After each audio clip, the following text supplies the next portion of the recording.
Hi guys, and welcome to today's video, which is definitely one of my favorite parts when reviewing a case, and when you open the box and then you check out the actual design of the case. So today we're going to talk about the DEEPCOOL CL500 case, which, as you can already see, looks really outstanding. Let's go with the intro, and then we're going to talk loads of details.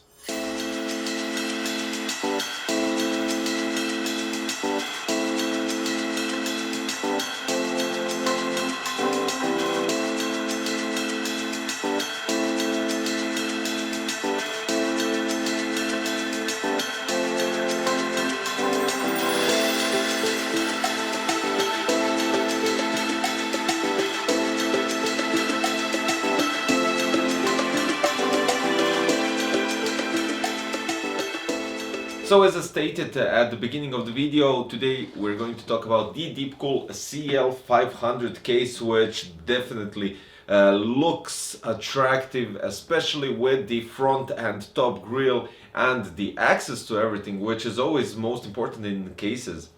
Now the front grille is fully open. It just has this some sort of I would say lines that are made out of plastic, and behind it you have a dust filter, which really does protect your PC from dust, of course. Nevertheless, every dust filter protects from dust, but the opening on the front does really look attractive, as already stated, and the top one as well. Now if you decide to go with special design fans or RGB fans, they really do create an outstanding look, and this is what I'm talking about. So, checking it from the front, these are the DEEPCOOL MF120 GT fans, so 120 millimeters ARGB fans, which look brilliant, and in this case they really pair up nicely. So first of all, let's go with the temperatures. Today I'm going to skip the intro when I talk about the whole case, and just going to talk about the temperatures first. So we have inside the case, and let me just show you, this is the DEEPCOOL Castle 360AX. And I tested it in MaCube 310, which in Witcher 3 had temperatures going around 70 Celsius degrees. Right here in this case, so with AIDA 64 with system stability stress test, it stayed around 60 to 65 depending on the load on the processor and what I activated. So the Castle cools much better in CL500 than the MaCube 310.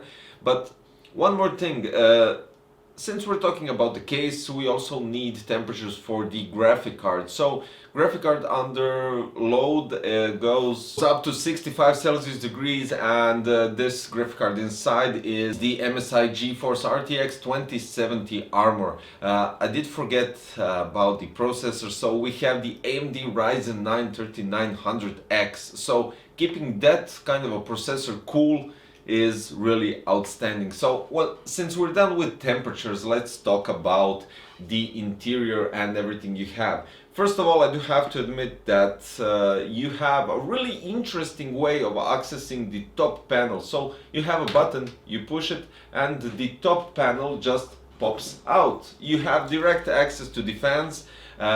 You can hold them beneath, just screw them on top, and the whole top chassis, the whole top part, can be removed easily, and you have some sort of a grill that let's say blocks dust from entering from the top side. Even though it's a bit wider, the holes are a bit wider than usual dust filter, as well as here on the front, but still does a good job. So placing it back, you just pop it in. That's all there is to it. But since we're on top, let's talk about the top I/O panel or top I/O port. So you have two USBs 3.0, you have indication lights, power button, reset button, and you have USB Type-C as well. Now, when we're talking about the interior of the case, You do have loads of space at the top to place a 240 radiator because it's limited, since the top chassis is made out of plastic which can't be removed, so 240 goes on the top, and 360 can be placed on front, giving you a nice intake as well, direct cold air from the outside through the radiator, and that's really nice.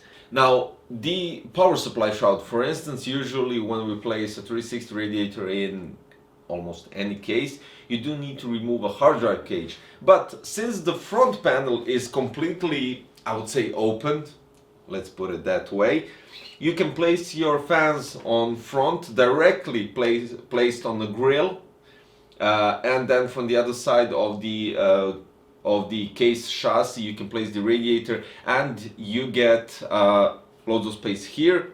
You can do a push-pull combination, and you still have enough space to leave the hard drive cage down below in the power supply shroud. When we're talking about the hard drive cage, two 3.5-inch hard drives can be placed beneath right here.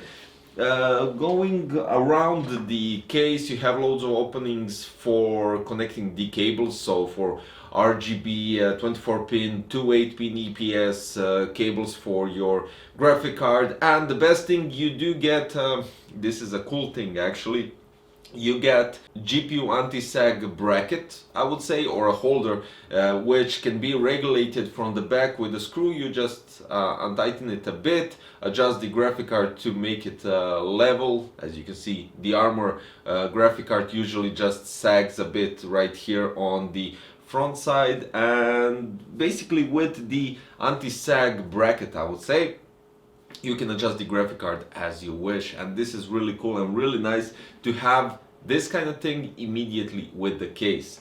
Now at the back you have loads of space without a doubt, and apart from placing the 3.5-inch hard drives, you can place two SSDs, so two 2.5-inch SSDs. At the top you have a fan hub or fan controller for 4 fans, which is a nice addition if you're going with all sorts of a combination with the fans. You do need an RGB controller just to connect all the RGB fans, but if you go with the MF120 GT, you already get a splitter or controller which you connect to your motherboard, and it works perfectly fine. It's a bit crowded down in the power supply shroud where you place your power supply actually, because it's okay if you get a non-modular power supply which already has cables going out, and you don't have to worry about connecting anything and it won't make any problems. But if you're having a fully modular power supply, and this is really funny because usually it's the other way around.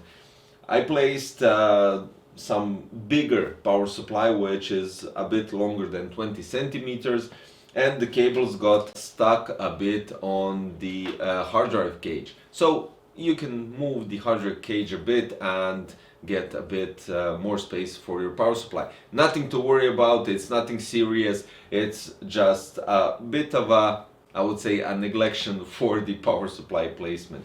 All in all, loads of space, I would say 2.5 centimeters back for your cable storage, which is quite right, and I wouldn't do it any other way, since 2.5 centimeters is really enough space to place, for instance, an extenders as well for your power supply. If you have a non-modular power supply, as I already mentioned, you can place your extenders and even nicely reroute the cables at the back. So guys, the design, for me, my personal opinion, the design on this case is definitely one of the best from DEEPCOOL, and definitely PC Crazy approved badge. I know I'm giving loads of badges lately, but manufacturers are constantly producing some crazy good looking stuff and crazy functional stuff. So with the airflow, with the design, with the price, DEEPCOOL CL500 deserves a PC Crazy approved badge without a doubt.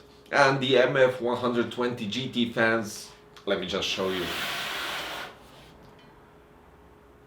are just incredible. So guys, I'm putting the links below for you to check out the prices of the MF120 GT fans.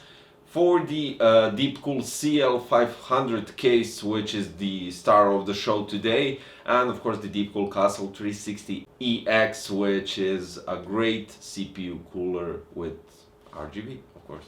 So guys, thank you for watching today's video. Don't forget to check the links below. Don't forget to click the thumbs up button if you like the video. Don't forget to subscribe, of course, future content, and I'll see you in the next one. Bye bye.